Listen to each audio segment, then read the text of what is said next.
Azt mondják, hogy ha valahol bezáródik egy ajtó, akkor máshol kinyílik. Ez egy baromság. Az az ajtó nem magától nyílik ki, azon az ajtón nem csak úgy belépünk, és azon az úton, ami az ajtó mögött van, azon tovább kell menni. Ennek ára van. Ezt lehet csinálni egyedül, de sokkal könnyebb, hogyha a barátaiddal együtt csinálod.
De hogy mi kellett ahhoz, hogy az óceánparton sörözzünk végre? Elég sok minden.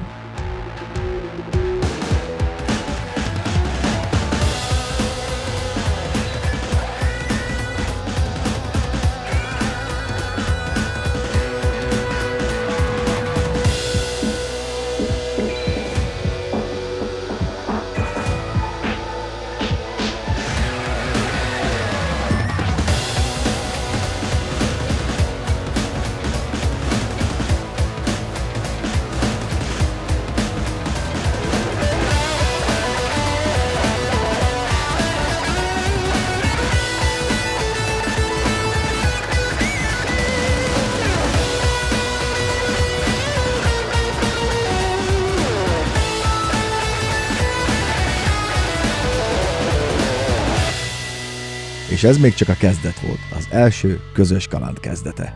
Jó reggelt! Jó reggelt! Azt mondja a Tanya, hogy jó reggel, de hát igazából hol lenne még az a reggel? Ugye? Még azért mondom, hogy jó hajnal. Testem nem tudja, hogy most nem tud elaludni, vagy már erre mi történik. És most mit csinálunk? Várjuk, kérek szépen, várunk, utazunk. Mi vagyunk itt az első reptéren, hiszen mi lakunk a legközelebb. Még nincs bejelentve, hogy hol tudunk, melyik ablaknál, vagy melyik igen, tulajdonképpen testfelvételnél. És utazunk. Vagyunk még 3-an, még jönnek 8-an, meg a csomagok. Mi már készen állunk. Ez a 3 ember valahova menni fog. Az biztos. Nagyon szép a... Panda? Panda. Nekem vennem kell egyet, mert otthon hagytam. B-közép nézők emlékezhetnek erre még az előző életünkből. Igen, ez már hozott neked. Kapitány tőle. Ja, hát és a másik, igen az. Ezek jutnak eszembe. Az átmehet a másik. Na, kedves nézőink, lehet tippelni, hogy ki nincs itt. 3, 2, 1. Akinek a legtöbb pálya van. Igen. Én dobogón vagyok, de itt vagyok. Igen. És ki nincs még itt? Hát ez A fia. ja, a fia itt van. Ellentettem ilyen. Ja? Én mint Dóra a felfedező. Te még nem keltél fel, ugye? Kit akartad, bazd? Hát ne haragudj.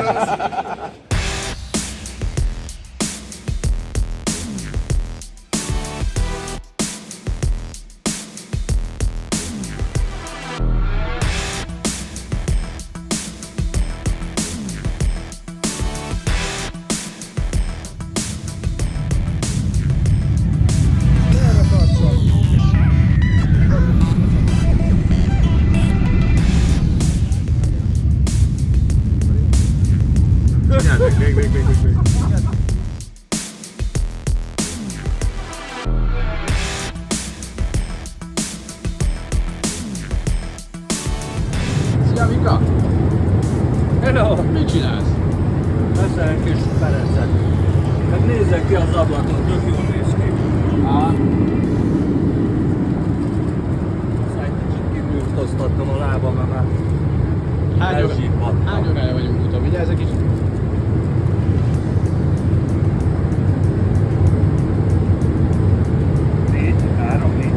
Hét. Még van 7. Te aludtál valamit? Nem. Én egy órát talán. Majd ezután megyek Csíkhoz, Jó. írja a könyvét. Az.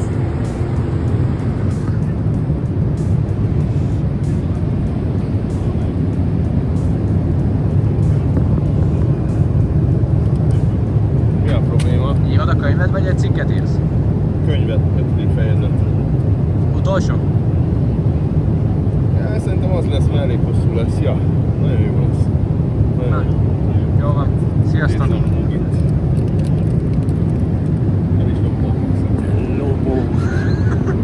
Van ez a tudás alapú játék itt a gépen.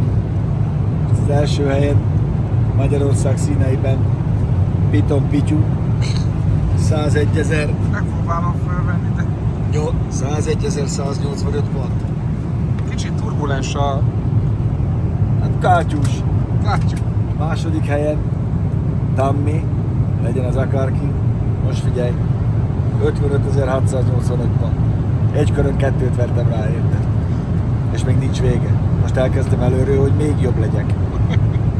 Hogy csak az én nevem legyen ott. Mindenki ezt lássa. El Capo nevét megismerjék az egész világon. Add vissza a Petinek. Peti. Megtaláltuk. Gondoltuk, hogy csak nem élsz a rossz fejek, hogy nincs itt, de megvan. És Peti most megjavítja a repülőt. Peti egy hős. Beírom a CV-be. Repülőjavít. Repülés közben. Az a baj, hogy Airbusokhoz vagyok szokva. Peti, ez egy újabb sor valóban az önéletrajzban. Figyelj! MacGyver az elment haza. Köszönöm.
Nekünk nagyon jó.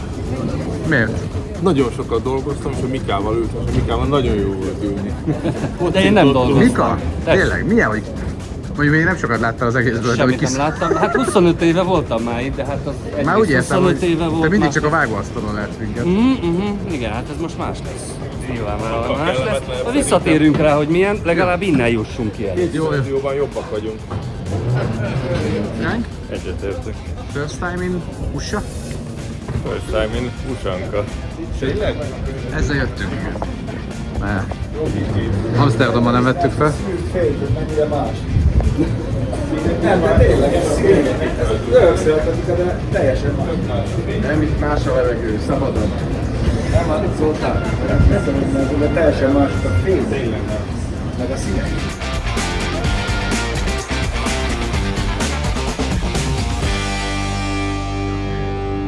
Szóval te nem voltál még Egyesült Államokban? Pedig már nagyon sok világ voltál, nagyon sok helyen a világban. még nem, és most de. Illetve hát várjuk Még a nem. végét. Izgalmas. Egyébként tényleg ez egy ilyen történelmi pillanat, hogy a teljes stáb itt van. Majdnem teljes stáb itt van. Hát aki nincs itt, az saját döntéséből nincs itt, tehát mondhatjuk azt, hogy a teljes stáb itt van. Csak két vágyam van a bőrömnek, hogy beengedjenek. Már csak ennyit szeretnél? Nem most így hirtelen.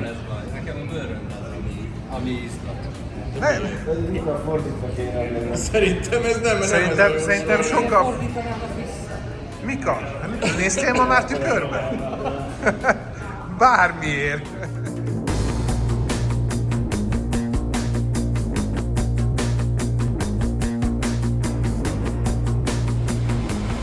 Megint taxit fogni, mindjárt várjál, nem menjél, mert egy másodperc van lejár, látod ott a lámpa, mutatja, előmutatta a másodperceket.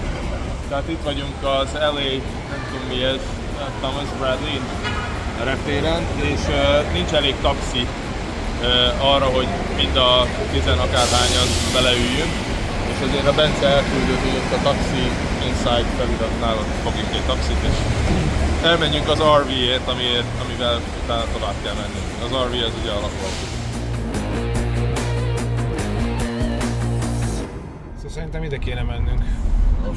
Sorra. Long Beach-on van. Akkor menjünk. Majd figyelj, vegyük át a 3 buszt, mert vagy a 2 busz, legyen meg a 2 busz, hogyha azok meg vannak, akkor már aludni tudunk hol. És akkor már valójában kicsit mindegy, hogy van RV park vagy nincsen, majd megaludni meg. parkolójában megtaláljuk ezt az RV parkot. Ja, meg felhívjuk őket. Hello! Mindig elfelejtjük, hogy Los Angelesből, mint a reptérről nagyon nehéz kijönni, hogyha nem itt béreltél autót. Hát erre van kitalálva az egész, hogy autót bérelj, az hozzá innen a feltől, hogy vegyenek föl. Úgy működik, meg a shuttle busz elvisz, csak ugye most 11-en vagyunk, plusz a csomagok, ez a logisztikának az egy saller. És a következő 10 napban ezt azért visszük magunkkal, hogy itt nem lesz 5 perces indulás, de nem baj, ez így a szép, így a jó. Mi vannak félarmócon, az alszló. Ja, a tűzvész miatt, basszus tényleg. Elkezdünk Los Angelesbe. Az Los Angeles, nem? Ahol vagyunk. Az. És mondd Peti. Ali, sziasztok, ez a Uti napló első adása. Igen. Ott a reptér. Itt van. Reptér, de nem lehet látni annyira sokat ezt. Így. Sajnos nem lehet látni. De mindegy, mosolj szépen, Peti. Mosolj. Azt. Ennyit tudok, most fáradt vagyok.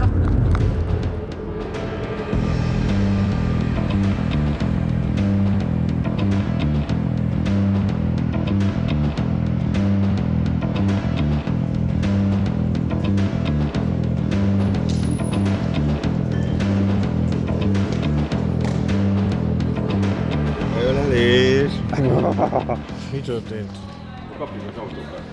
Kapjuk az autókat, megbeszéltük, hogy nem cigizünk bent, hogy úgy hozzuk vissza, hogy föltöltjük gázzal, föltöltjük üzemanyaggal és ürítjük a szennyvíztartályt. Megbeszéltük azt, hogy nagyon vigyázunk magunkra, és azt is, hogy ha 2 fok alatt van a hőmérséklet, akkor be kell kapcsolnunk a vízmelegítő rendszert, hogy nehogy lefagyjon. -2.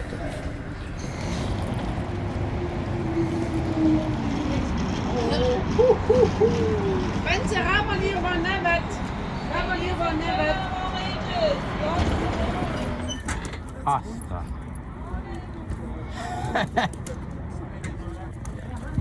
Az igen? Bocsánat, a sofőrnek kéne erre felszállnia? Ide. A sofőr már felszállt, Peti. Come on in, sir. Oh, It's your home. Alig. So, the ladder is for the back. This right here is your generator, and that is your power. That's Yeah? That's the power. That's That the is a power, power. correct? Gas only, okay, gentlemen? No diesel. course. You put diesel, you take it back home. Okay, I know. Remember here, gentlemen, is the propane. It's completely full. And that should be good for the whole trip. So it's full. Perfect. And it's always on, okay? The only time you turn it off is when? When? Filling up. When you fill up your, yes. Very good. Love it. All right, any questions, Mr. Stefan? No. Thank you so much. It's been a pleasure, bro. Thank you. How do you say thank you? How do you say thank you? Köszönöm. Köszönöm. Yeah, that's it. Köszönöm. Na, én jó vagyok, emberek. Napszemünk fönn. Egy munka akkor van befejezve, ha utána elpakoltunk. De hát elpakoltam az összes tányért, mindent. Táskámat kipakoltam. Mi az, amit elfelejtettél? Most, hogy be vagy már szíjazva. Mika, tedd már meg. Danger, Nem veszi. Ja, Nem veszi észre. Mika? Kérlek szépen be az ajtót. De egyébként tényleg nagyon-nagyon szépen. Én kinevezem Lacit a fedélzetmesternek, és csak nem azt csinálja, amit ő mond, azt menet közben kidobjuk. Az jó, Laci? Nem. Együtt kitalálunk egy rendszert, és akkor azt próbáljuk meg majd fenntartani. Én arra gondoltam, de lesznek büntetések, meg ha aki nagyon rossz, azt áthúzzuk a hajó alatt kötéllel. És átmegyünk rajta. Na, Ruszki? Én jó leszek. Inkább. Na látod. Nem akarok a hajó alatt régen.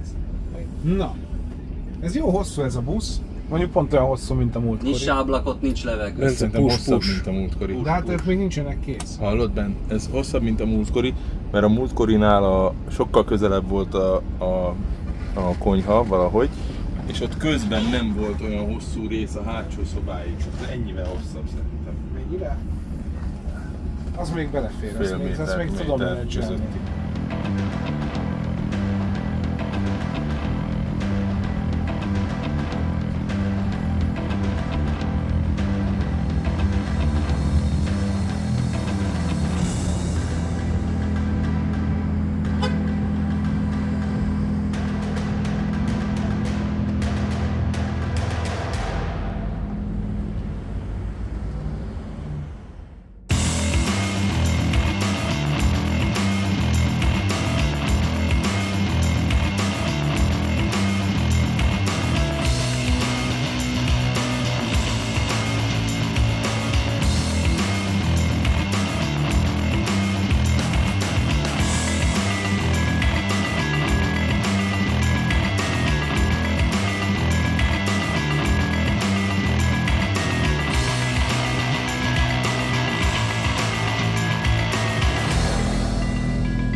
Gond egy szál se. Beestünk az első hipermarketbe, hogy felszereljük magunkat a legszükségesebb dolgokkal. Bejöttünk, hogy a legszükségesebbeket veszünk. De ez most skandalum, hogy megint engem veszel fel ezzel a szarral. De te fogod! Mert nézd meg a kosarat, már nem fél. Bevettem vizet. És megint azt fogják gondolni, hogy én is. De te nem iszol. Na, én csak fogom. Peti is egyre gondol. Jó van. Csak a mac and cheese egyetted. Ez jobban megéri. Nézd, shrimpes mac and cheese. Nézd, Laci, kapsz tőlem ajándékba egy sapkát.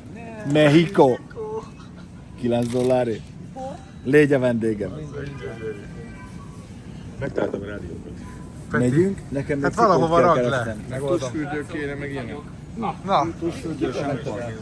Itt állsz mögötte, nem? Ez a baby. De akkor ezt is innen a Peti a széléről. Nagyon akarok már mac and cheese tenni.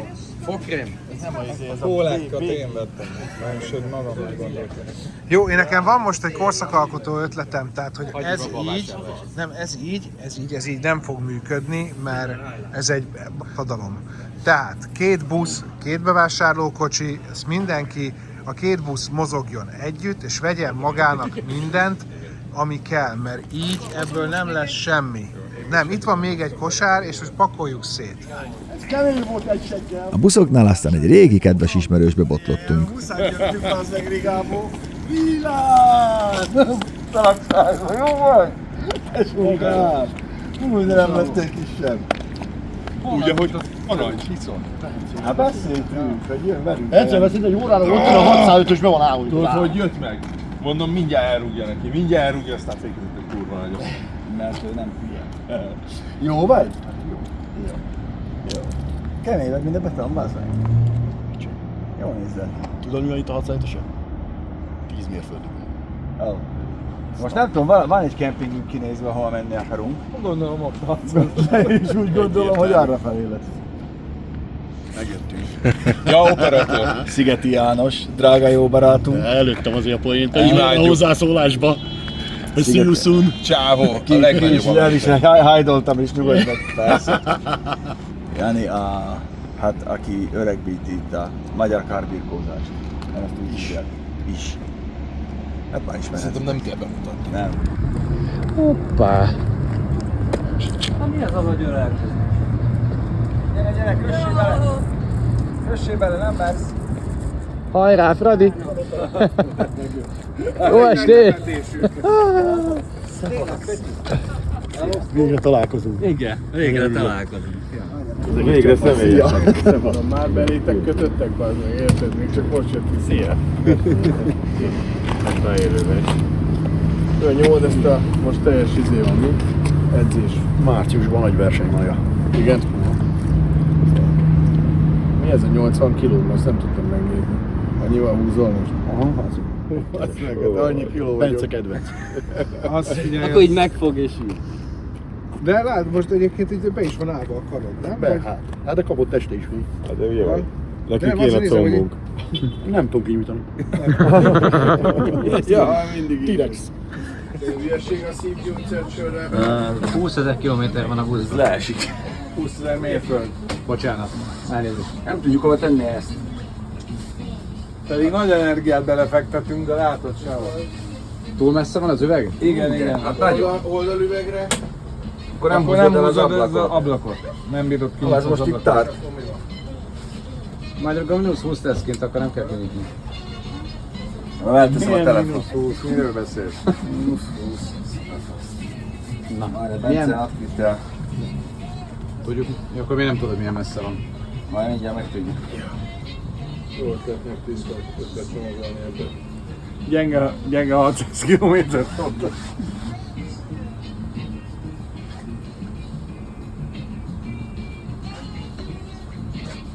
Perc.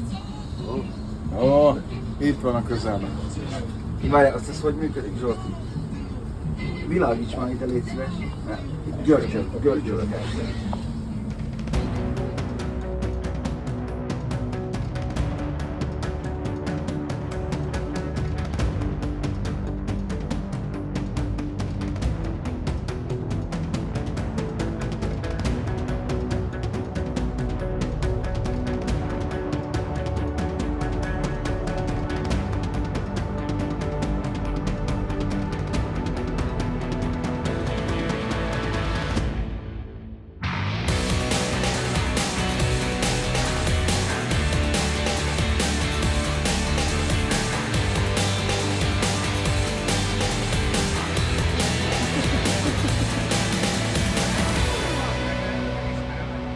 Engem már itt tetszene megaláztak.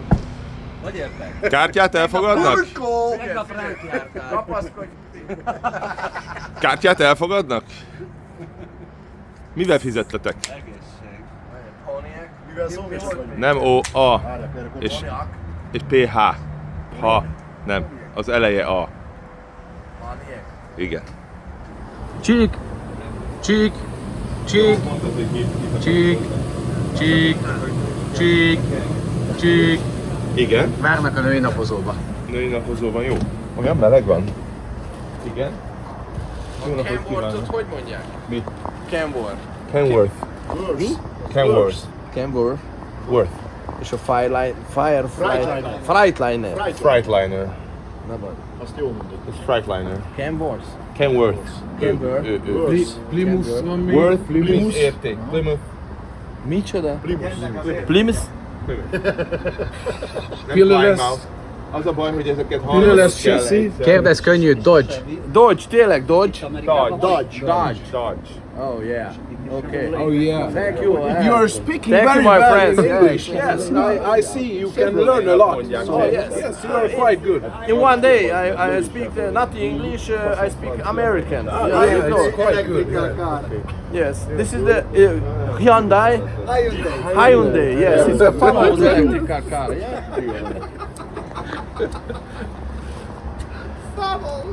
Zoltán megtanítjátok angolul. És a Hyundai? Hyundai.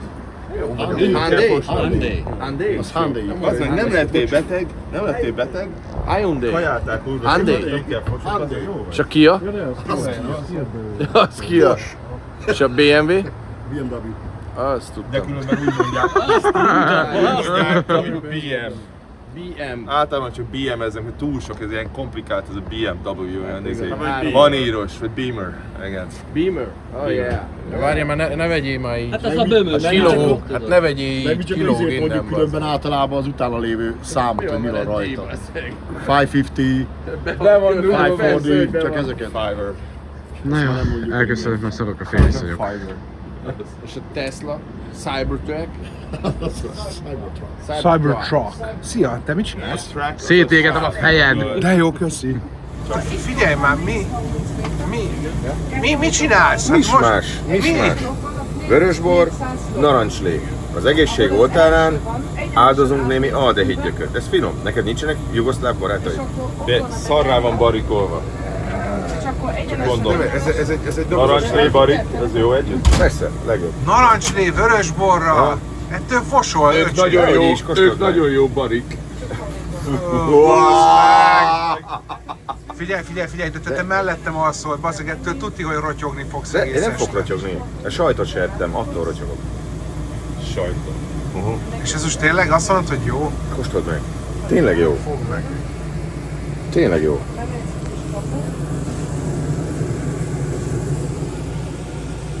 Azért maradnék a fején még. Inkább szét.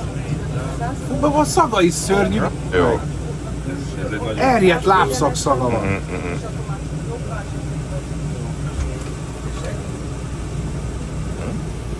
Egyébként ahhoz képest nem szar. Ugye. De ez Na? vörösbor narancslével. Mismás. Mismás, kóstold meg. Gyerünk, lánya. Nem annyira jó. Lánya. Gyerünk. Ez mismás. Kóstold, figyelj, büdös lábszaga van.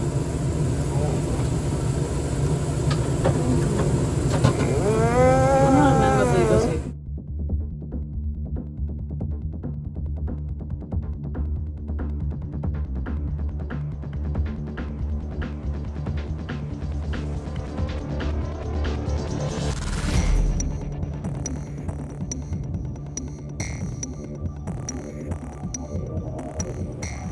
Jó reggelt! Megyek zuhányozni. Most ettem itteni idő 6 óra van, vagy 6 óra 20. Fiúk ott már fönt vannak. Na, kell a kód.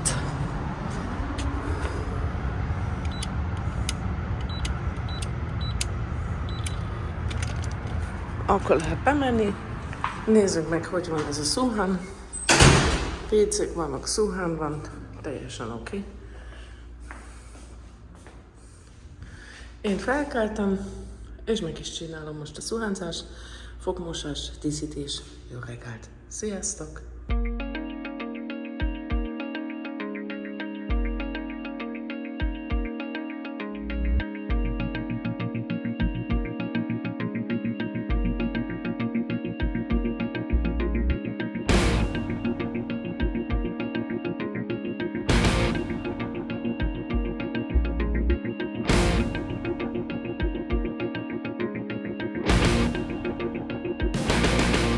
Vagyok találva mindennel. Te vagy meg! Zoli! Sokkal egyszerűbb, hogy Ez a zsidó trükk, kész! Nem tudásról beszél, de meg vagyok találva mindennel. Tessék, de az, hogyha onnan jön a hang, miért biztos, hogy én? Mert így néztem rád, meg ahogy olyan fekvő. Hát te itt feküdtél len! Látta a hangrezgéseket, meg! Már réges-régen aludtatok és horkoltatok, amikor én még itten viáncoltam. Egymásra néztünk, meg a sötétbe. Itt felálltam, így az arcodba nyomtam a telefont, akkor az a így baj. hátradőlve horkoltál. De az a felvételt megosztotta, tehát sötétbe horkolás. Zoltán, ma este vagy nem alszol, hogy ne horkolj. biztos lehet benne, hogy- Neked ilyen piros szemmel. Nem érdekel, ami van telefon, bazd meg így fog menni. Kitámasztod, És hogy a végén hallod, van. ha csak ennyit hallok, hogy így, ott rád. Engem a szarszor felvettek, hogy horkolok, sőt, az, hogy elalszok, azt magamra ejtem a Rád és felszom a nagyvilág. Horkozz! De ez már nem téma, mert Ez mindenki önérzeti tudja. kérdés különben, tehát De mindegy, Krishna én jól vagyok mondja, az. ez önérzeti Ez nem kérdés. téma, ezt Mondd azt, hogy mindenki tudja. horkolok, ha De nem minden én horkolsz, vagyok, akkor hát kiég ez az izzó, én miattam. Hát. De csak horkoltál. Mit? Ez nyilván. Egyértelmű, Egyértelmű. Nem is kérdés. nem köszönöm meg, hogy nem akarok sört inni a peer mellett. Ennyi basszeg, hallod? Te egyre jobban beszél angolul, basszeg. A Peer Merlin. MC nem akar. Piloska. Mi történik itt? Éjszaka néhány szó ki kellett mennem pisilni, és az egyik oldalt sivatagban, másik oldalt meg rizsföld, és a rizsföldön, ahogy átvágtam, a sivatagból felszedte a cipőm a homokot. Mondtam, hogy nem vettem papucsot, mert elfelejtettem, mert nem szóltak. Szerintem szükség lesz még némi bevásárlásra. De most nem az impulzus fajtából, hanem az értelmesről. Regulár. Igen. Ezt hallgató ész éjszaka. Ez always on van most? Zsolti? Nem, autón van, és 21 fokon, csak nem bíri elérni, mert ugye innen megy a levegő folyamat. Akkor azt a becsukjuk, akkor ez be fog kussolni. Tekerni kell kézben. De leállítani meg bomba.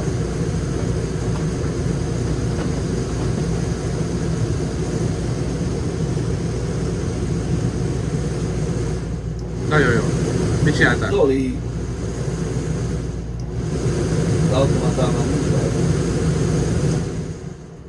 Ó, a jó Isten. Áldja meg, tényleg. Úgynevezett ezért már az előbb verekedés tört ki ettől a hurikán szeme. Előbb elhangzott a naptézis mondata. Elköltöttünk $280 és ez a reggeli. Van ez ilyen lunchpárizsi. De miért olyat vettél? 3. De nem, beúzták a virsit. Ugye? Menjél át kommandóba? Megyek, azt visszaszerezni. Ide ne csábítsd őket. Nem. Ne jöjjenek ide. Nem férünk el, mert tele a meg nincs Így van. összepakolva. Nem. Mész már? Jó. Hozzá már virslit. Na. Visszaszerzem, ami a miénk. Elvették a virslit.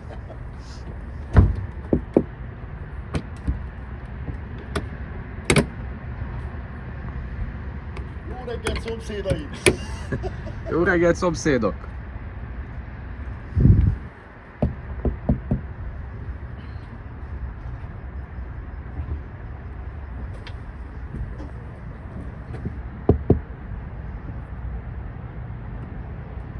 Virsli visszaszerző akció második epizód.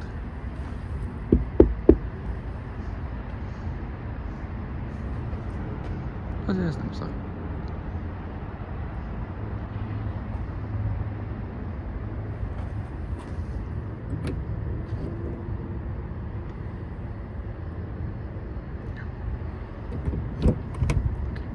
Még alszanak.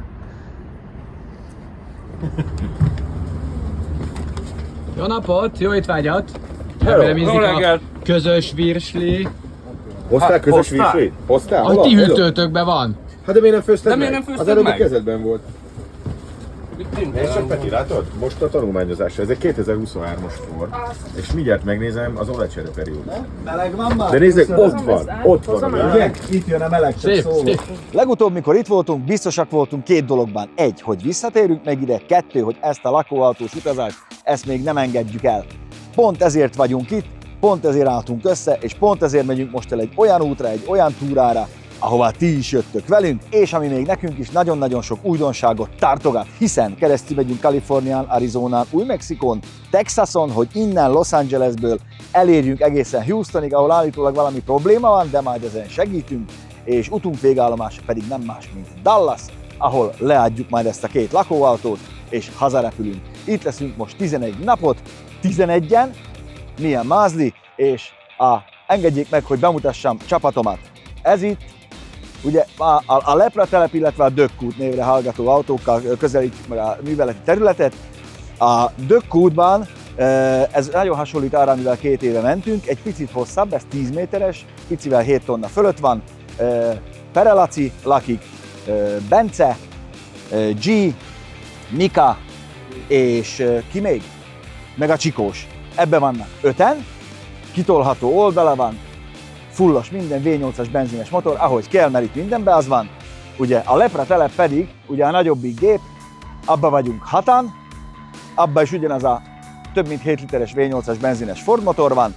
Ott vagyok én, Göbi, Tanya, Franki, Laci Sazzoli, illetve Sallós Peti, ebbe lakunk 6-an. Ezzel a 2 autóval teszünk meg most több mint 3000 mérföldet, vagy hát megközelítőleg 3000 mérföldet, és hát amiket eddig kinéztünk magunknak, fix pontokat, azok már most kalandosnak ígérkeznek, Nagyon-nagyon jónak tűnik majd az egész túra. Gyertek velünk, mert hát mindenütt fogunk járni, ott is, ahová amúgy nem szerettünk volna menni. Az biztos, hogy innen most Los Angelesből eljutunk az első állomásunkig, ami Palm Springsben van, innen 2,5 órányira, ez pedig nem más, mint a Palm Springs-i Repülőgép Múzeum, ahol olyan gépek vannak kiállítva, olyanok is, amik máshol a világon sehol nem. Úgy látom, a matricázás már véget ért. És hát itt van velünk János, bocsánat, ne feledkezzünk már, Szigeti Jani, drága jó barátunk, ugye a kardbirkózás, az armwrestling, illetve hogy hívjuk ezt, Jani? Armwrestling örökös bajnoka, hogy legyen velünk egy helyi, okos, értelmes és legfőképpen erős ember is. János elkísér minket egy darabig utunkon, és rettentő hangosan horkol. Iratkozzatok fel! Így!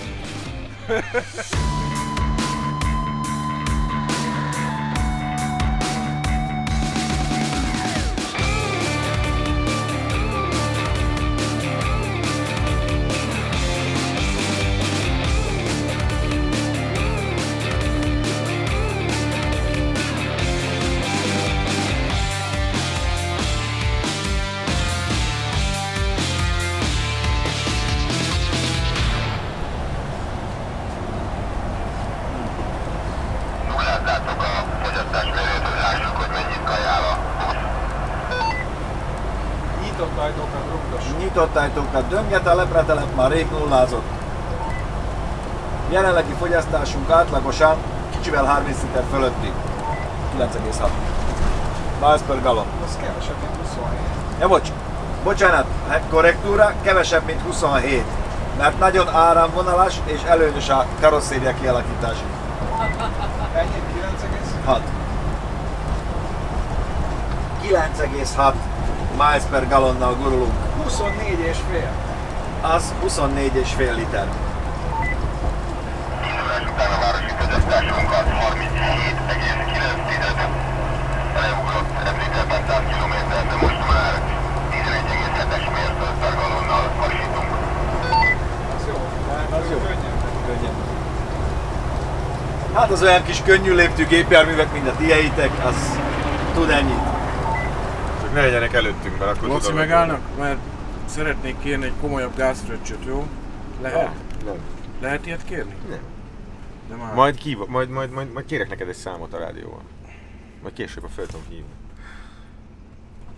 Ilyenkor zokog a bankkártya a zsebembe minden egyes gázadásnál. Halló? Kaliforniai rádió? Gábornak szeretném küldeni. Igen, ezt a számot, hogy...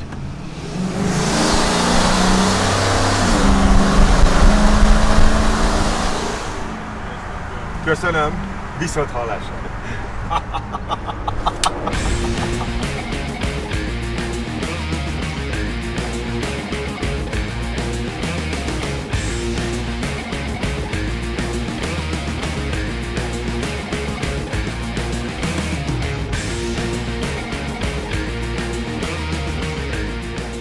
Dökkút hívja Siralomházat, Dökkút hívja Siralomházat.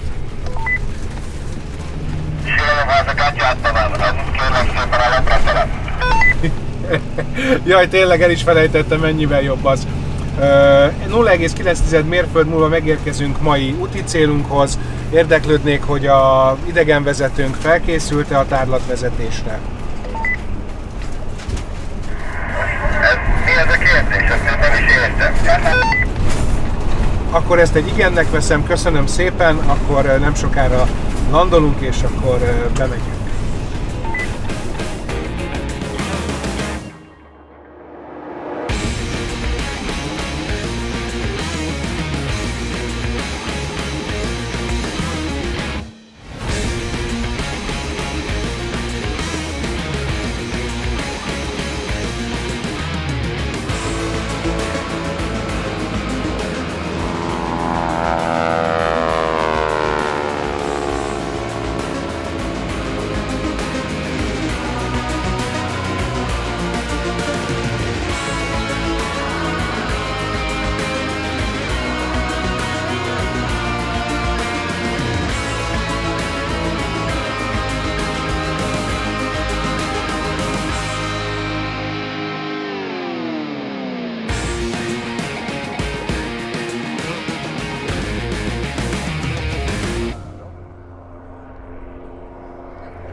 jöhet rám a kamera, de egyszerűen itt nem kell mondani semmit, mert könnyezünk. Esküszöm nektek, srácok, hogy nem csak én, hanem a Laci, a Bódi Zoli, mindenki, akit egy picit is érdekel a repülés, az ide bejön, és sír. Könnyezik, mert ami itt van, ez nem hogy világszínvonal, hanem egészen elképesztően fantasztikus. Maga az egész gyűjtemény, itt vagyunk a Palm Springs-i repülőgép múzeumban, ahol röpképes gépeket építenek, restaurálnak, több mint 200 kiállított gépük van, és itt folyik az élet. Itt rakják össze, olyan kultikus gépek vannak itt, mint a Memphis Bell, az F-117-es, amiből 4 van a világon kiállítva, itt van az egyik. Az egyik legjobb repülőgép múzeum az egész világon, ezt bízmást állíthatom, az egyik legjobb. Egyszerűen sírva fakad az ember, ha ide bejön, és mindaz, amit most látni fogtok, mindig tartsátok észbe, hogy ez egy non-profit alapítványi hely. Itt abból élnek, amit azért kapnak, hogy elvigyenek téged a Sturmannel vagy a King Cobrával, abból élnek, amit a shopba elköltenek az emberek, és így csinálják, ahogy csinálják, amit itt látni fogtok. Végünk van. Hogyha innentől kezdve nem is forgatunk soha többet semmi mást, ezt le kell forgatni most. Bármennyi időt is leszünk itt. Megyek meghalni. Euroleasing. A fejlődés motorja. A műsor támogatója a Makita. Makita XGT. Új rendszer kiemelkedő teljesítményű feladatokhoz. Több évtizedes tapasztalatunkkal, full range flottánkkal és teljes körű szolgáltatásunkkal célunk a jövőben is az, hogy mozgásban tartsuk vállalkozásod. MHC Mobility. A műsor támogatója a Kocsi.hu, ahol autót venni és eladni is érdemes. Ha jó élményre utazol. Nem volt kérdés, hogy hol kezdünk, bár nagyon-nagyon sok érdekes vadászgép, meg egyéb repülőgép van itt a múzeumban, több mint 200 kiállított tárgyuk van. Amúgy hátunk mögött pont begurult egy C-47-es, csak szólok, mert hogy működőképes gépeket is restaurálnak, meg működőképes gépeket is csinálnak itt. Azok a bácsik, akiket már megmutatok nektek ennek a gépnek a túloldalán, de hát nem volt kérdés, hogy itt kell kezdenünk. Ez nem a filmkedvéért megépített Memphis Bell, hanem ez a Memphis Bell. Ugye a Memphis Bell az egyik leghíresebb bombázó az amerikai hadsereg színeiben, hiszen ez volt az egyik első, amelyik teljesítette a 25 missziós küldetését, melynek után ugye hazarepült, és aztán háborús warbondokat, ilyen kuponokat árult a személyzete. Robert K. Morgan volt a kapitánya, illetve egy misszió erejéig repülte Evans is, az ő nevét látjátok ott kiírva, de alapvetően Robert K. Morgan volt a kapitány, aki a Memphisben élő kedveséről nevezte el Memphis Bellt, ugyanúgy, ahogy az egyes posztokon majd meglátjátok, a lövészek is a géppuskáknak meg a gépágyuknak külön-külön neveket adtak. A leghíresebb B-17F repülőerőd vagy Flying Fortress Ohioban volt, ott restaurálták vagy próbálták rendbe tenni 2018-ig, utána került át ide, és ami a legfontosabb, nézzétek meg, hogy ez itt egy munkaterület. Ezt a gépet felújítják, és repülni fog, röpképessé fogják tenni. Ott vannak az olajleeresztő kádak, az alkatrészek, a Wright Cyclone csillagmotorokról le vannak bontva a burkolatok. Egészen elképesztő, hogy ez az a repülő, amiről 2 darab filmet forgattak. Ugye volt egy dokumentumfilm, és volt a jól ismert hollywoodi film, aki még nem látta, az mindenképpen nézze meg. És az elejé aláfestést, meg a kinti dugattyú motorok szolgáltatják. Gyertek, körbeviszlek titeket. Ugye alapvetően ez volt az US Army Air Force fő bombázó típusa, a B-17-es.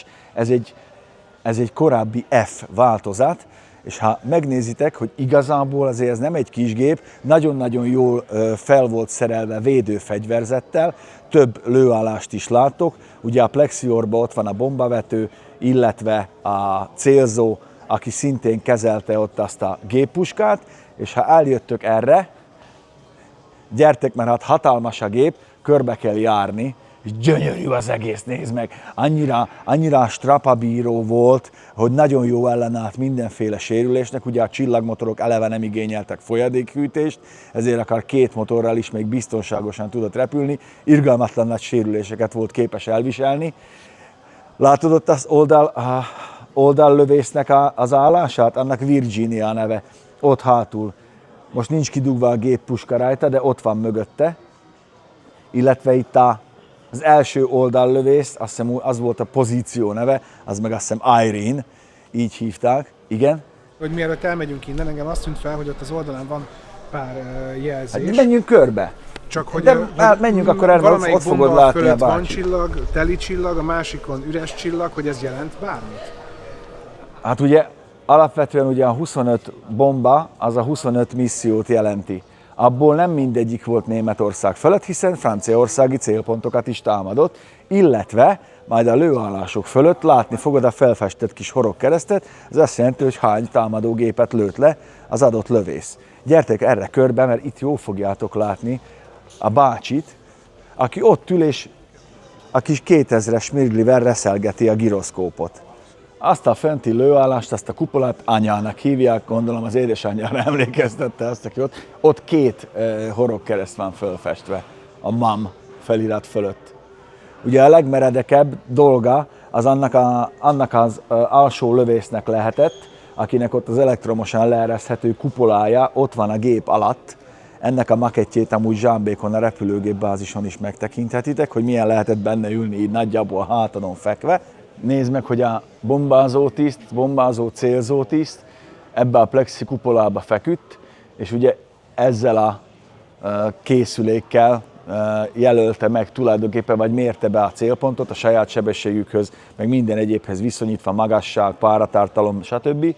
És ugye innen is oldotta a bombákat, akkor a gép érezhetően megrázkódott, meg megkönnyebbült, 8000 fontnyi bombaterhet volt képes amúgy a B-17-es magával vinni, és ugye a német vadászok hamar rájöttek arra, hogy a legsérülékenyebbek akkor ezek a bombázók, hogyha szemből támadnak rájuk, és amikor te itt fekszel, ugye ezt a két géppuskát kezeled, vagy azt az egyet, a másikat, meg ugye a másik, és itt fekszel ebbe a plexibe, és azt látod, hogy zuhán rád egy Messerschmitt, vagy egy Focke-Wulf, és látod, hogy villognak a torkolattüzek, te meg itt vagy ebbe a plexibe, 18-19-20 évesen, azért az kemény.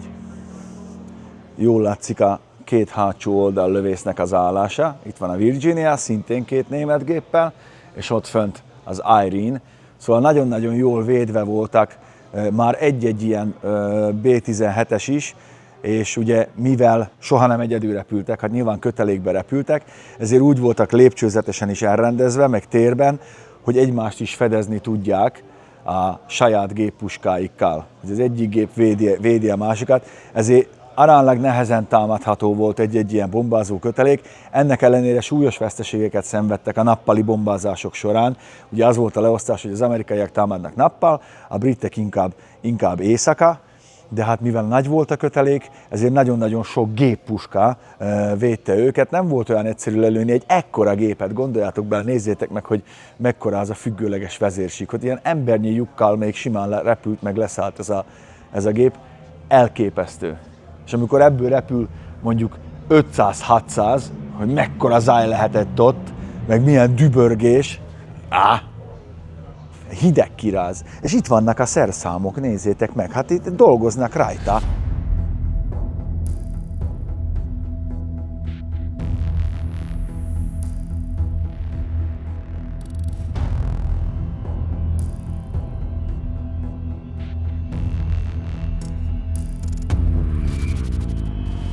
A faroklövésznek tulajdonképpen ez a törzskeret.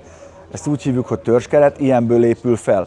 Ez nagyon könnyű alumínium, ezek adják a merevségét a gépnek, és mivel alumínium, ezért ha sérül, most legfeljebb érted, ezen átmegy a lövedék, de ha nem lősz el valami fontos hidraulika, vagy egyéb csövet, vagy vezetéket, akkor nagy baj nincs, úgymond a gép repül tovább.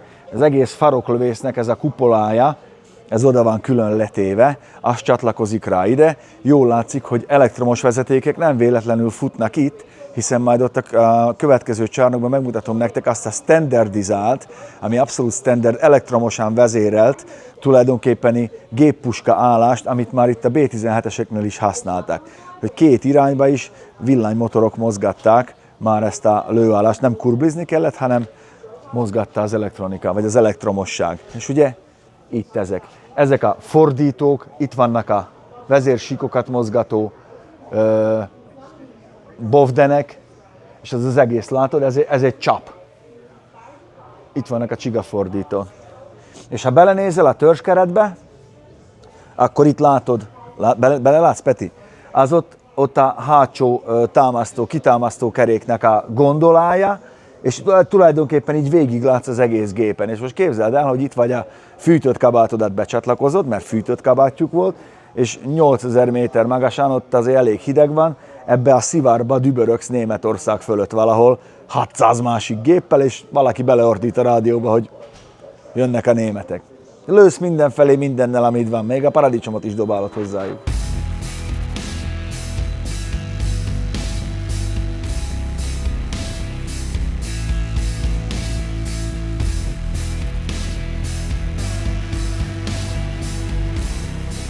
Jól látjátok, itt van a flipchart, amire fel van írva, hogy milyen kötelező dolgokat kell még elvégezni a gépen, és az imént még ott ült a bácsi, aki ott reszelgetett bőszen.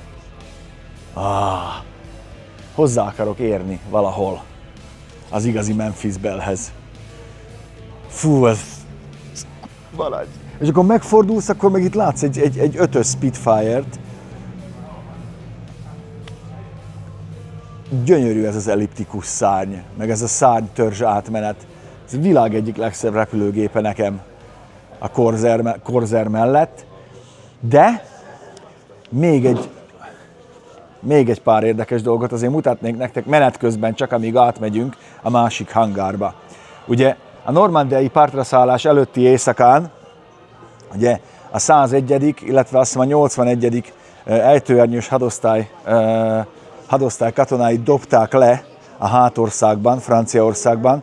A deszantos erőket ezekkel a vakó vitorlázó gépekkel, ezekkel szálltak le. Sajnos nagyon sok ilyen gép az elárasztott, a németek által ugye a francia gátakat áttörték, elárasztották a mezőket, és ilyen póznákat vertek le bennük, amik ugye átszakították a vásznazását ezeknek. Nagyon sok ilyen mezőre szállt le, de ezzel dobták le a csapatokat a hátországba, akiknek az volt a céljuk, hogy a normandiai partraszállás előtt előkészítsék a terepet, például hidakat védjenek meg, hogy ne robbántsák fel a németek, foglaljanak el stratégiai pontokat, amik ahhoz kellenek, hogy a partra szállt erők minél hamarabb bejussanak magába az országba.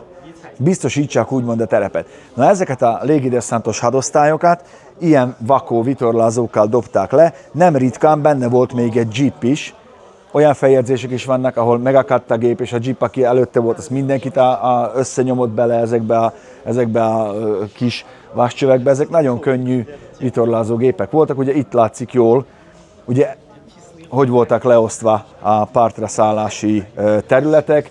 Volt az amerikaiak, volt Utah, Omaha, a briteké a Gold, a Juno az a brit nemzetközösségi, illetve a kanadaiak és a Sword. És ugye őket itt dobták le a hátországba, ezekkel a gépekkel. Jól látszik, hogy ezeket a fegyvereket, ugye csak könnyű fegyvereket tudtak magukkal vinni, maximum könnyű aknavetőket, ezekkel voltak ellátva. És nézd meg, itt van minden, a gránát, a géppisztoly, a szappan, vittek magukkal csokoládét, hogy a helyiekkel tudjanak csereberélni, meg ugye a csoki az nagyon fontos cukorforrás is volt, és így ültek bent. Ez éjszaka, a sötétbe, amikor leoldották őket a dakoták, ezek valahova leszálltak. Fingjuk nem volt, hogy hol vannak a katonák, nagyon sokan célt évesztettek, nagyon sokan meg is haltak, nem is értek el az összes célt, viszont arra, hogy összezavarják a németeket, arra tökéletes volt, főleg úgy, hogy még agyagból készült, vagy fából faragott ejtőernyősöket is dobtak le, hogy eltereljék a németek figyelmét a valódi célról. Ez nagy mértékben sikerült is. Rommel csak 2 nappal később hívták vissza szabadságról, mert Hitler végig nem akarta elhinni, hogy tényleg itt szárnak partot. Ő azt hitte, hogy majd valahol itt Dieppe vagy Caen környékén, ahol a legszűkebb a La Manche csatorna, ő oda várta az inváziót. És ilyen vitorlázó gépekkel nézd, ezeket raktak bele. Maximum 37 mm-es páncéltörő ágyú, jeep, fotólabor, ezek a dolgok voltak.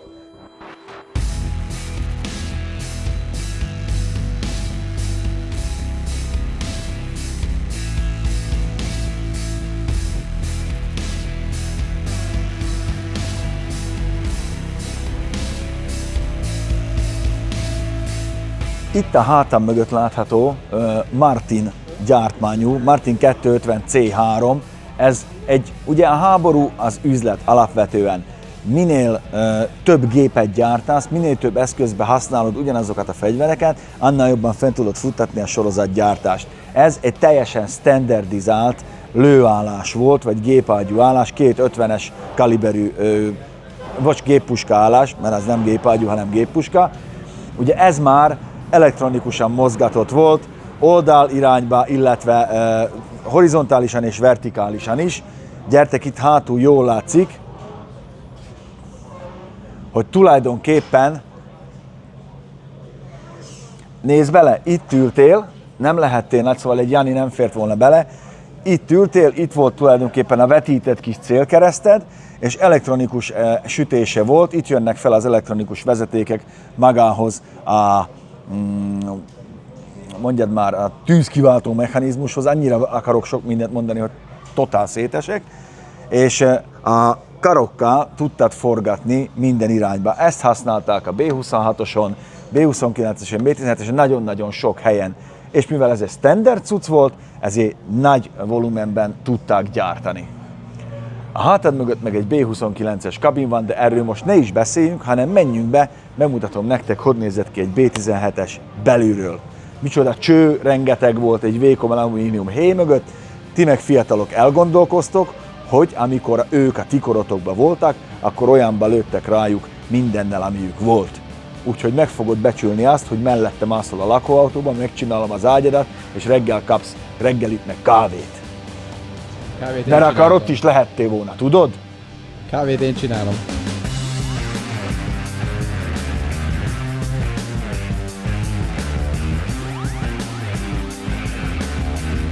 Ezt csak így menet közben azért mutatnám meg nektek, hogy ez a B-25 Mitchell, ez volt a közepes bombázó.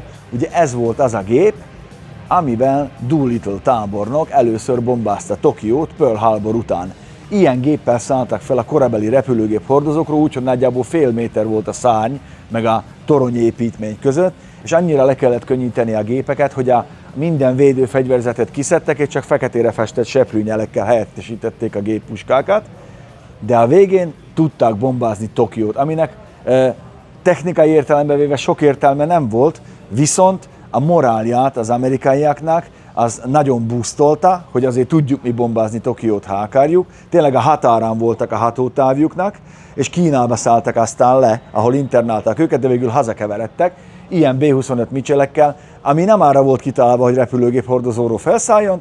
Nagyon jó a film, tudtam is, hogy ki játsza a főszerepet, mindenképpen nézzétek meg, elképesztő teljesítmény.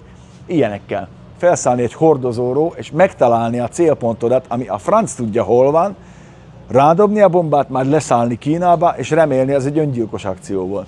De megcsinálták. Oda kellett. Na, gyertek, menjünk be egy B-17-esbe.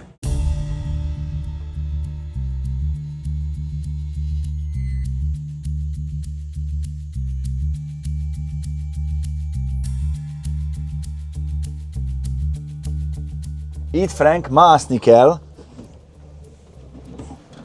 mert ugye itt vagyunk, ez a valóságban is így volt, ennyi volt a hely.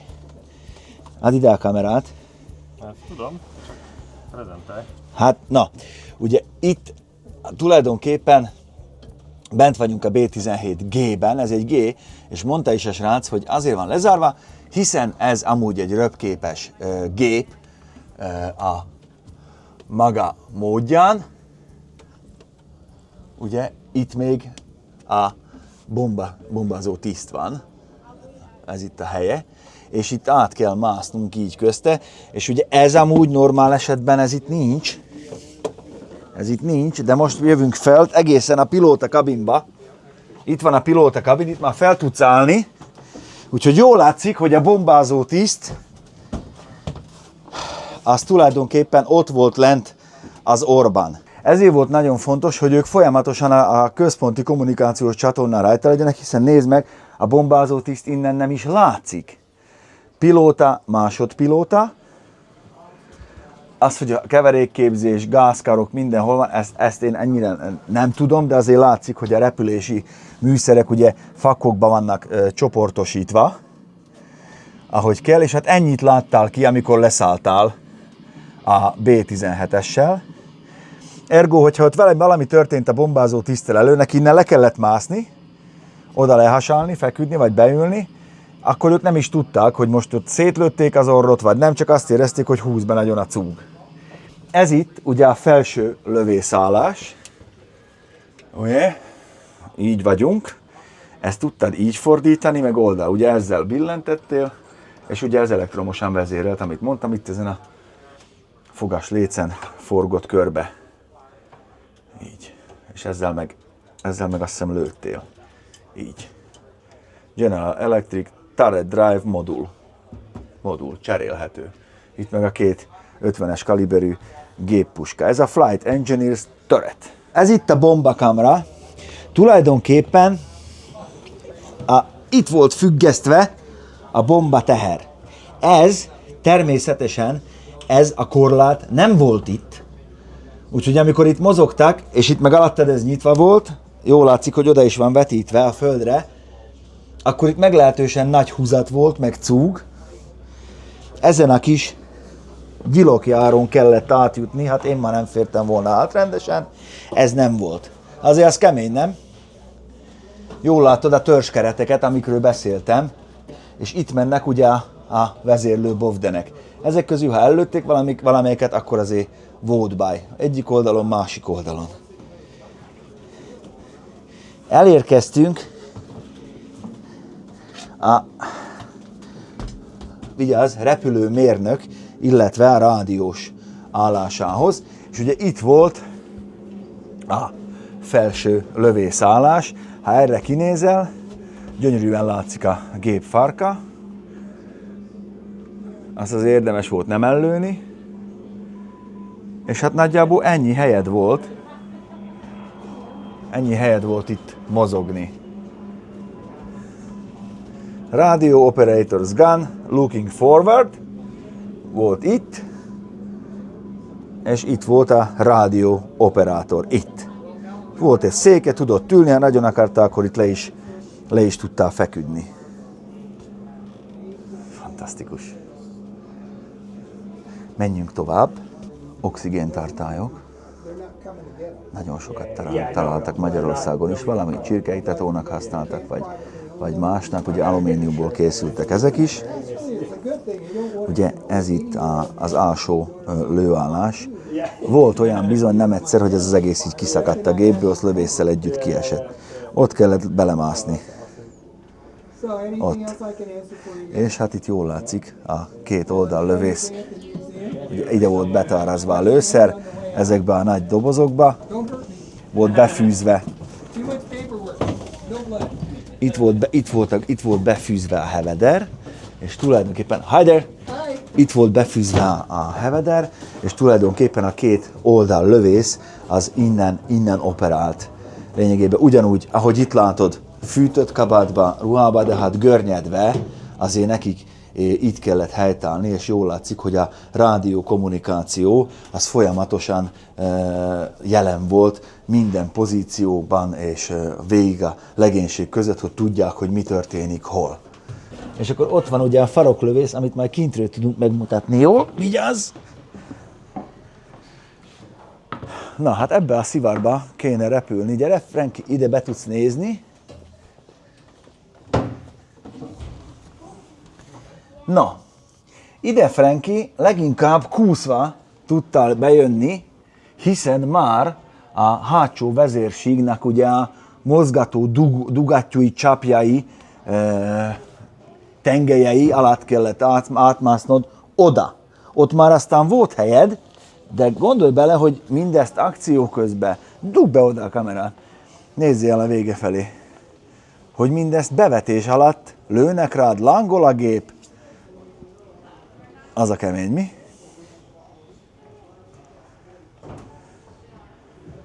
És mondták, hogy vigyázzunk, mert ugye ez alapjában véve egy röpképes gép, csak most itt van. Egészen fantasztikus, baszki. Ott egy Merlin motor a hátad mögött, nézd meg. Itt itt vagyunk bent, amúgy ide nem tudnánk bejönni. Nézd meg, akarsz látni turbocharger, turbo supercharger?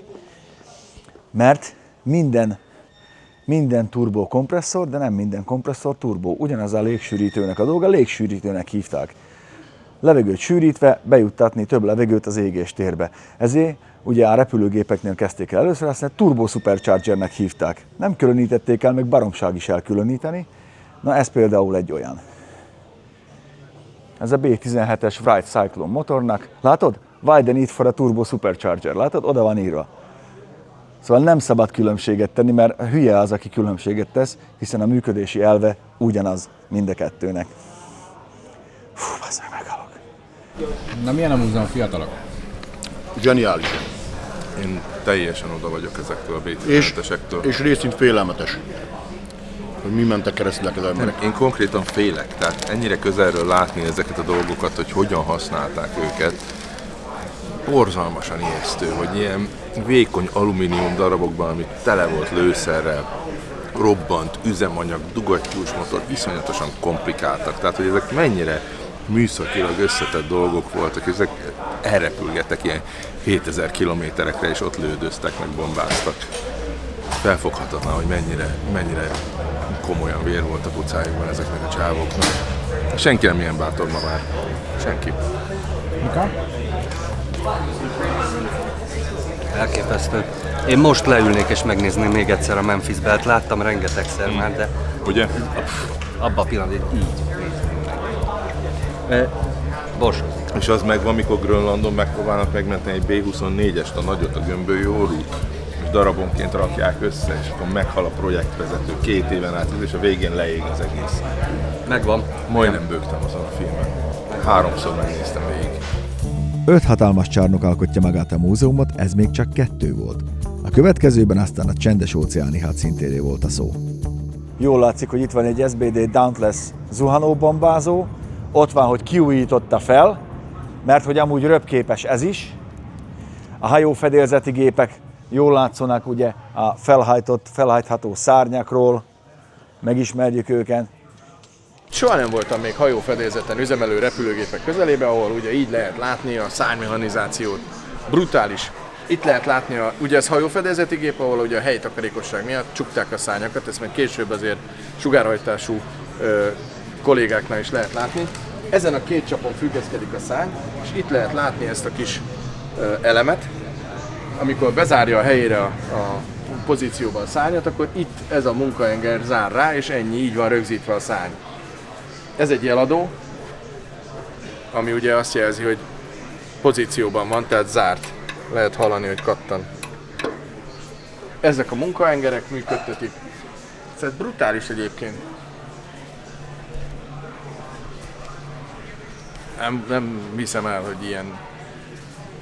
Mindegy, ez a múzeum, ez nagyon durva. Múzeum, hát figyelj, itt, hogyha elindulunk, ugye itt indultak a csendes-óceáni hadszintéren a szereplőgépek, a Hellcat. Itt, hogyha erre elmegyünk, Magyarországon is egyszer lehetett látni F4U Corsair. Ez tök jellegzetes, egy ilyen tört alakú szárnya van. Minden filmben szerepeltek ezek, az összes csendes-óceáni hadszintérről szóló. Itt a B-26 Invader. Ez egy bombázó, nézd meg mekkora a bombakamrája. Az egész repülő tök funkcionális. Arra van kitalálva, bombát vigyen, ott az emberke próbál bemászni. De lehet, hogy fél, van akarat. Nézd meg a Corsair. Szemből ez mindig felismerhető. És ennek is felcsukató volt a szárnya, magára zárta. Mert ezek, ugye 2 van, amikor így, mint egy ilyen madárka maga mögé hajtja, vagy föl. Itt is itt a mechanizáció. Na itt például kíváncsi lennék, hogy mi az, ami bent tartja. Ezt így nem látom hirtelen. Nagyon-nagyon durva egyébként ennyire közel lenni ezekhez a repülőkhöz. Óriási nagy csillagmotorok. Amerikaiaknál az amerikai haditengerészetnek a gépei, illetve a úgymond szárazföldi erőgépei különböztek.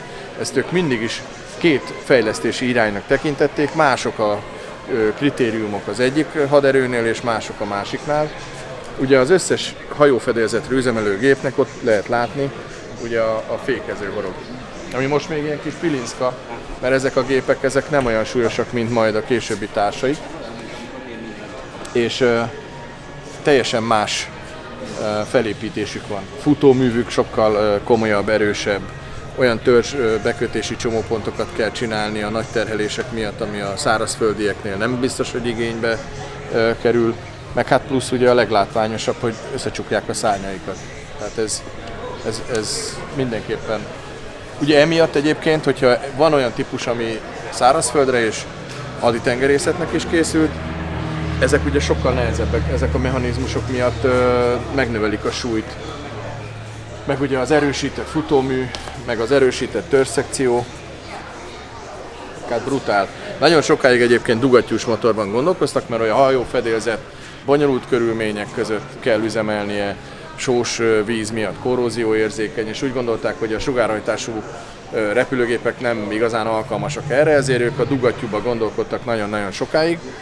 Aztán persze elterjedtek, majd megyünk tovább, ott lehet látni, már kell nagy titkot, itt egy Tomcat, egy F-14-es is ki van állítva. Na az, amihez filmen kívül sohasem nem voltam se közel, és megdöbbentőek a méretek. Ahhoz képest, hogy ez a Corsair, amúgy a repülők, ezek a korszaknak óriási méretűnek számít, azért ha megnézzük később a sugárhajtású érában, háromszoros a repülőgép, és azok is elférnek az anyahajókon. Szóval ez majd, ha mellé állunk egy ilyen gépnek, és azt mondjuk, hogy van rajta 20-30 darab ilyen plusz a hajó, el lehet képzelni a méreteit. Tehát brutális, nem tudom, nem kapok levegőt. Hol vagy, Zoli? Itt nézegetem. Hát itt ugye ez az orrfutónak a kamrája. Mondjuk elég egyszerű a szerkezet, manapság már az ennél bonyolultabbak ezek a futóművek. Csak arra próbáltam rájönni, hogy mi van itt, mert itt van egy ilyen kis bőrzsák, egy cipzárral. És ugye ez itt fölötte a mechanizmus van, látni, hogy bobdenes. Hát Peti, ha ide be tudsz videózni. Majd mindjárt. Nem tudom, egy 17-20 darab. Figyelj, itt vannak a mechanizáció. Na azért, itt már egyébként használták, ugye, ami repülésben már általános, de a duplikáció, meg van a 3-4-szeres rendszer, redundancia. Tehát ha megnézed, itt futnak a kormányzáshoz a különböző bovdenek, mert hogy akkor ennek nem tolórudas, hanem bovdenes a vezérlésed. Itt, ahol állunk egyébként, ez egy B-26 Invadernek a bombakamrája. Szóval azért figyelj, 2, 3, mondjuk egy 4-4,5 méter vigyáz. Ja, és mindezért az, hogy jó, ez most csak egy ilyen baromság, tudod, de én ezeket így meg szoktam nézni, hogy ebbe a korszakban már süllyesztett szegecseknél járunk már jó ideje, mert ugye a kezdeti korszakban a repülőgép lemezelések, a repülőgép mindig úgy épült fel, ugye, hogy van törzskeret, azért vannak itt a szegecsek, és először kis normál gömbszegecsekkel volt összerakva, aztán áttértek erre a süllyesztett fejűre. Ugye a légellenállás, mert brutális légellenállást fejtett ki, akár egy ilyen törzs, de hát ha megnézzük, azért egyértelmű 5 millió szegecs fogja össze az egész repülőt. Ja, ezek a korai hajófedélzeti gépek manőverező képességben, fordulásban nem vehették fel a versenyt a japán gépekkel, viszont ugye miután megtanulták kihasználni az előnyeiket a nagy, nehéz, jól felfegyverzett zuhanásban, nagyon gyors és masszív amerikai gépeknek a pilótái, onnantól kezdve már azért rá tudták kényszeríteni a saját harcmodorukat a fordulékonyabb japán vadászokra, és ugye az egész erről szólt. Vagy elkezdett húzni a fordulót szűken, nem fogod tudni szűkebben húzni, mint a jóformán sokak által inkább csak akrobata gépre hasonlító Zero, viszont ha te vertikális síkba kezdted el, sikerült átvinned a harcot vertikális síkba, ott viszont nagy előnyben voltál, nem csak azért, mert nagyobb volt a teljesítményed, nehezebb volt a géped, gyorsabb volt zuhanásba, hanem azért is, mert a fegyverzete is, ugye azért a 6-8 darab géppuska, ami 12-7-es volt, az lényegesen többet ért mint az Aero könnyű géppuskái, a 7,7 mm-esek, ha jól emlékszem.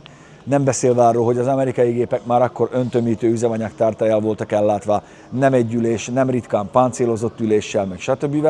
Úgyhogy ez az egész egy ilyen macska-egér harcá fokozódott, ami nagy hátránya volt aztán a későbbiekben a japánokkal, hogyha a japán pilótát lelőtték a Csendes-óceán fölött, ő jó eséllyel nem tért haza, hanem fogságba esett, míg ugye az amerikai pilótákat ki tudták halászni, ezért Japánnak előbb-utóbb elfogytak a magasan képzett pilótái, mint amilyen Naburo Sakai, meg a többi AS pilóta volt, és egyre kevésbé képzett pilótákat kellett harcba küldeniük, viszont az amerikaiak meg a másik oldalon szerezték a harctéri tapasztalatot, és a rotációnak köszönhetően, meg a jó kiképzési rendszerüknek köszönhetően egyre magasabb szinten kiképzett pilótákat küldtek harcba, egyre modernebb gépekkel.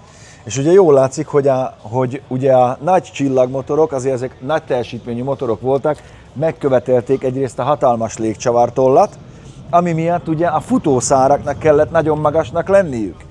És mivel, és innentől ez a észszerű paraszti logika, mivel magas futószárai vannak a gépnek, ezért, és egy pici hajófedélzetre kell leszállni, hiszen nagyjából az a rész, ahová ő letehette a gépet, hogy elkapja a fékező kampót, az nagyjából egy teniszpályányi volt, ezt egy olyan pilótától tudjuk, aki sok száz leszállást hajtott végre repülőgéphordozón, ezért az egész gépet úgy kellett megépíteni, hogy magas futóműszál legyen, de nagyon masszív, hogy amikor ő nem az volt, hogy kilebegtetsz, 3 pontra odavágtad, fékezőkampót behúztál, megállt a gép, szóval nem csak, hogy magasnak kellett lenni a futóműszálnak, hanem nagyon erősnek is. Ennél fogva erősnek kellett lenni a bekötési csomópontnak is itt, ezért ilyen vastag, masszív mindegyik haditengerészeti gépnek a szárnya. Még a kedvencemé is, Corsair, ami ott áll hátul. A de világ nézted azt, egyik hogy legszebb gépe. felszálláskor ugye kijön neki, tehát fölemeli a farokrészt. Azért olyan... Ezt mondom, hogy... Tehát ez... Sok itt nem figyelj, volt. itt nem volt arra lehetőség, hogy tévedjél, úgymond. Ráadásul egy repülő anyahajón vagy, ahonnan ugye egy út van, a víz. Ez durva amúgy, ez a Corsair a szárnyával. Ez nekem a Spitfire mellett, meg a Messerschmitt 109-es mellett a legszebb. Ez szerintem a legszebb amerikai gép, vadászgép, ami igen, ilyen van. Amit valaha gyártottak, gyönyörű. És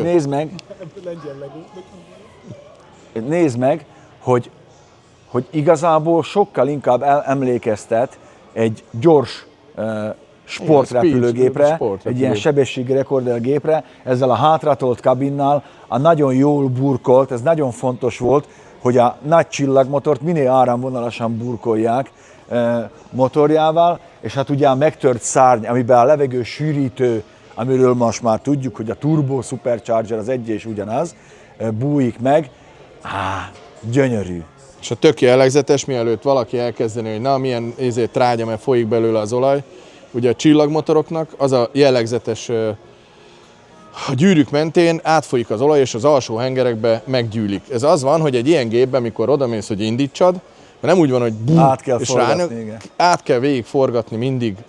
Egyrészt a kipfogó sor, az körülöleli a motort, az alsó kipfogó részeken vannak kiengedő csavarok, kinyitod, folyik ki 1-2 liter olaj, átforgatod a légcsavart, hogy a hengerekből, az alsó hengerekből kifolyjon az olaj, különben amikor ráindítasz, a dugattyú belever folyadékütés. Suliba láttam olyan csillagmotor hajtórudat, ugye a főhajtórúd ilyen vastag, és ilyen súbetű volt benne, mert belevert az olajba. Hát mert ugye a folyadék nem összenyomható. Hát igen. És ugye, hogy az amerikaiak mennyire logikusan nevezték el, egy-két helyen azért megbicsaklik a logika, mutatunk már egy olyan gépet, ami miatt tulajdonképpen ide jöttünk, ugye F4U Corsair. Az F azt jelenti, hogy fighter. A negyedik azt jelenti, hogy a negyedik gyártmányát gyártónak, az U betű pedig a Vouth Company-t takarta. Zoli, ki tudod ejteni helyesen, nem? Vouth Company-t takarta. Ugye itt van ez nem Pontiac. Ez nem Pontiac, és nem Pillarless. 2000 lóerős, 18 hengeres csillagmotor volt az orrában. 2 soros 9 hengeres. Igen, és gyönyörű gép. Egy nagyon-nagyon gyors és jól manőverezhető. Nézd meg! Egyszer láttam repülni amúgy. Mert egyik légibemutatóra hoztak egyet Magyarországon. A hangja az milyen hatalmas kormányfelületei vannak, ugye, hogy minél lassabban ki tudjon szépen megközelíteni És ugye 6 darab 50-es kaliberű géppuska, 6. Azért múzeumban vagyunk, de figyelj, nézd, hozzá tudsz azt senki nem rúg arcba. Sőt, érdeklődő tekintetünket látva ránk jött a néni, hogy akkor mondhat-e pár szót. Én meg szeretnék annyi pár szót mondani, hogy ez itt a USS Lexington, ahová holnap után fogunk elmenni. És na, meg is jöttünk. Megérkeztünk. Hallod? A méretek, nem tudom, be tudod ezt tenni úgy a blendébe? Tehát ez a repülő, amik mögöttünk van, ebből van, figyeld mennyi, egy sorban mondjuk 1, 2, 3, 4, 5, 6, 7, 8, ez a fele, mondjuk 16-20-szor ekkora a fedélzet, mint maga ez a repülő. És ugye a slang szóval ugye a repülőgép hordozókat, Carrier Vessel Navy, CVN, azoknak flat topoknak hívták a tengerészek, mert hogy a flat top az nem egy hajviselő frizura, hanem ez volt az első flat top, és ezt már meg fogjuk nézni. Egészen gyönyörű, úristen a magas égből, hogy de tényleg, hadd fogjam már meg. És ugye vászon ez is, feszített vászon. Hát igen, ezek a... Na, és akkor most jön az, hogy átmegyünk még egyel tovább, ott meg az tényleg szepuku. Jön a Vietnám. Nézd meg az Aleut-szigeteki kampány, itt van minden, itt vannak a japán hajók, a 4 nagy japán hordozó, a Hiryu, Shoryu, Kaga, nem tudom mi volt a negyedik, ami tulajdonképpen civil hajókból, Soryu, Hiryu, Shoryu, Kaga, Akagi, 7 hordozója volt a japánoknak, és azt hiszem ott 4 süllyedt el. Ezeket civil hajókból építették át, míg az amerikai hordozók azok direkt erre lettek építve. Hát igen, annyit látni rögtön különbségnek, hogy ott nincsen felépítmény olyan, mint az amerikaiakon, ugye ott lehet látni a... Hát ugye ezt Torony-szigetnek hívják, Torony-szigetnek hívják itt ezt a részt, ezt már látni fogjuk élőbe is. Na és úgy képzeld el, hogy a Torony-sziget, illetve a sziget és a nagy bombázó gép, amit ott mutattunk ugye a Mitchell vagy a Doolittle-nak a gépe között, nagyjából itt ennyi, egy fél méter hely volt.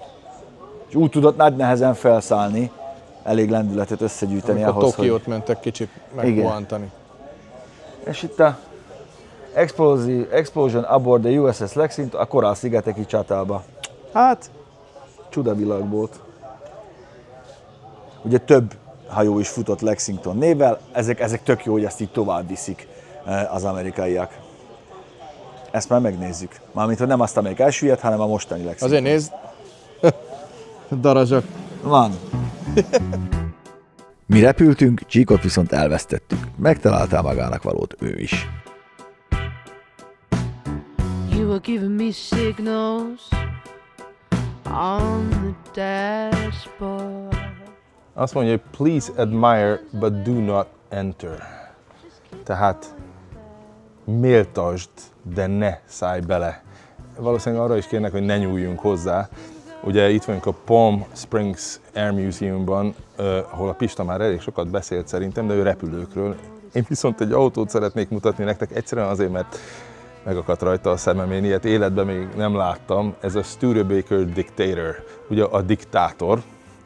Miért adtak 1932-ben egy ilyen nevet egy autónak, hogy diktátor? Hiszen akkor még nem volt Hitler, akkor az utolsó jó, voltak diktátorok, persze, de nem voltak híresek. Mi a francér ad egy amerikai autónak, Amerika akkor egy nagyon demokratikus állam volt, diktátor nevet?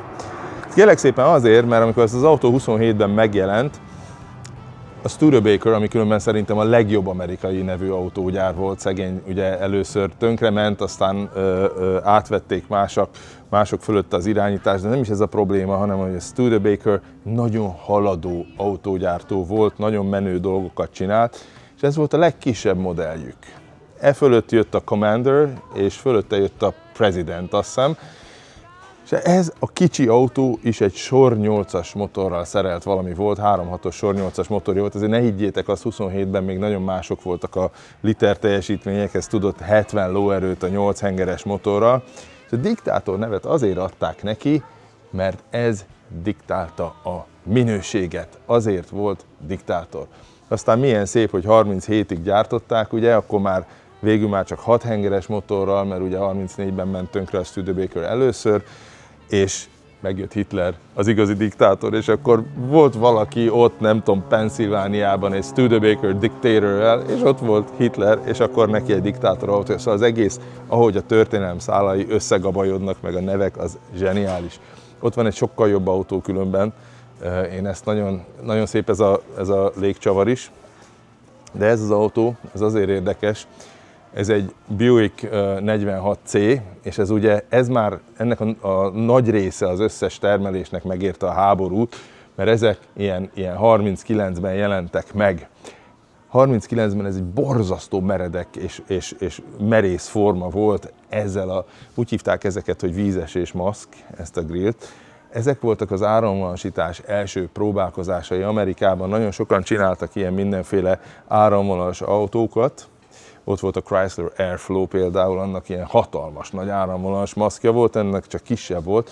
Viszont ebben volt a kor legjobb motorja, egy sor 8-as Buick motor, és elég erős volt. Most fejből nem emlékeztem rá, csak arra, hogy 100 lóerő fölött tudott, de itt elolvastam az előbb, és itt írták, hogy azt hiszem 107 lóerős volt ez a sor 8-as motor, ez egy rettentő finom és nagyon jó minőségű autó volt. Nem véletlen, hogy később borzasztó sok megmaradt belőle. Ez volt az az autó, amit egy csomóan arra vettek, hogy eltegyék maguknak öregkorukra, és elég sok van belőle, erre is rá van írva, hogy please admire but do not touch.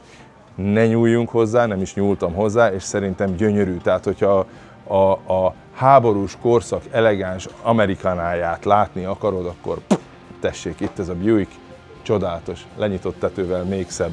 Ja, van ebben a múzeumban mindenféle, autós embernek is jó idejönni, látod, ott van egy Kübelwagen is, hogy a németek is képviselve legyenek, egy CJ Jeep, ez már ugye nem a háborús Jeep, mert gömbölyű az eleje, de ez is megy az 50-es évekhez, szóval odébb is van egy Studebaker, szóval van itt minden autós néznivaló is.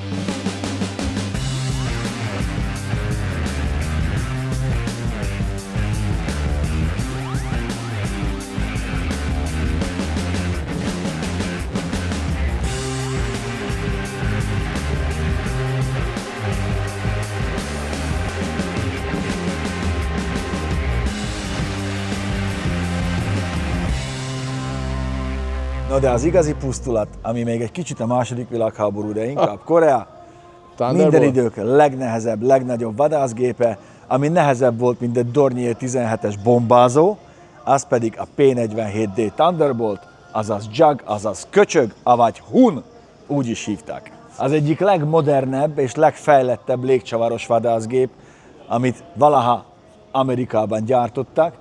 A légcsavar tolla az 3,6 méter átmérőjű, ugye a dupla soros, csaknál 3000 lóerős csillagmotor dolgozik az orrában. Jól látszik, hogy mennyire szűkre van szabva a burkolat, viszont pont a hatalmas motor miatt nagy légcsavar is kellett rá, emiatt pedig hatalmas, nagy, magas futószárak kellettek rá, és mivel hajófedélzetről is üzemelt, ezért széles nyomtáv, úgyhogy a fegyverzet nem is fért máshová, 8 darab 50-es kaliberű géppuska, az nem kicsi, 8 darab, és csak a szárnyakba fért a fegyverzet, ezért például a fegyvergondolákat fűteni kellett, hogy nagy magasságokban, ahol ennek a gépnek nagyon-nagyon jó teljesítménye volt, ne fagyjonak be.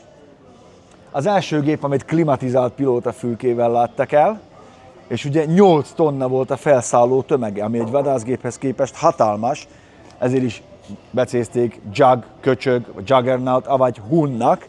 Aki repült vele, azt szerette, nagyon tágas kabinja volt, borzasztó erős volt az egész gép, és hát hatalmas, nagy volt a hatótávja. Ez valami egészen elképesztő, hogy ez itt van. Mekkora, nem? Van egy kép, ahogy töltik, rakaszolják a gépágyúkat, de fönt hallod, szárny tetején állva töltötték meg rakták össze. 2300 volt, még 3000 lóerős, ugye lehetett ezeket a motorokat bőven piszkálni. Nézd meg, a buborékkabintető, ez már mind ugye még a második világháborúból maradt, és nagyon fontos, hogy a hatalmas nagy széles turbo supercharger, turbo töltő, az itt volt, emiatt a géptörzse nagyon széles volt, viszont már ugye a kilépő levegőt már felhasználták, ugyanúgy, mint a P51-esnél, hogy plusz tolóerőt szolgáltasson a gépnek. Ez itt történt meg, itt. Emiatt ilyen nagy hasas, köcsökszerű az egész gépnek az orra, és gyönyörű szép, középszárnyas elrendezésű, nagyon vastag szárnyprofilú, hogy beleférjen a 8 darab 50-es géppuska. Nagyon-nagyon strapabíró, hogy lehetetlen volt szinte lelőni az égből, és ha ez elkezdte rád küldeni, akkor az 50-es az azért egy ekkora skuló. Ugye egybe, de így. Az vitt mindent. Nagyon kemény. És itt a partra szálló erő festése, nem? Brutál. Egészen elképesztő.